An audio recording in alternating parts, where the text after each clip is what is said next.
Friends, ఇప్పుడు మీకు కొన్ని విషయాలు చెప్తాను. ఆ పని చేసేటప్పుడు అలా చేస్తే ఆడవాళ్ళు మిమ్మల్ని అసహించుకోవడమే కాకుండా మళ్ళీ మీ దగ్గరకు రావడానికి కూడా ఆలోచిస్తారు. ఆ పని ఏంటో చెప్తాను. ఆ పని చేయకుండా ఉండటానికి ట్రై చేయండి. ఆడవాళ్ళు మనసును గెలవాలంటే ఇలా చేయక తప్పదు. చాలా షార్ట్కట్లో చెప్తాను, అర్థం చేసుకోండి. వీడియోను పూర్తిగా చూడండి. మొదటిది, ఆ పని చేస్తున్నప్పుడు కళ్ళు మూసుకోవటం. ఆ పని చేస్తున్నప్పుడు అలా ఎప్పుడూ చేయొద్దు. మగవాళ్ళు అసలు కళ్ళు మూసుకోవద్దు. రెండవది, మీ మీదే మీరు ఎక్కువగా ఫోకస్ పెట్టడం. ఆ పని చేసేటప్పుడు మీరే కాదు, అవతల వ్యక్తిని కూడా అర్థం చేసుకొని చేయడం.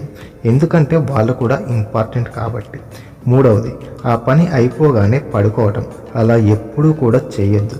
ఆ పని అయిపోగానే కొంచెం ప్రేమగా తనతో మాట్లాడండి. నాలుగవది, చేసే విధానం మళ్ళీ మళ్ళీ చేయడం. ఆ పని చేసేటప్పుడు ఎప్పటిలాగే కాకుండా కొంచెం కొత్తగా ప్రయత్నించండి.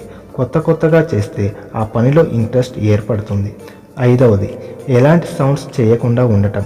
ఆ పని చేసేటప్పుడు మీరు కూడా కొంచెం సౌండ్స్ చేయడానికి ట్రై చేయండి. అప్పుడే ఆ పనిలో మంచిగా ఇంట్రెస్ట్ క్రియేట్ అవుతుంది. సో ఫ్రెండ్స్, ఇవి చాలా ముఖ్యమైన విషయాలు గుర్తుపెట్టుకొని నెక్స్ట్ టైం ఇవి జరగకుండా చూసుకోండి. మీ రిలేషన్ చాలా బాగుంటుంది. వీడియో నచ్చితే లైక్ చేయండి, ఛానల్ని సబ్స్క్రైబ్ చేసుకోండి. Thanks for watching.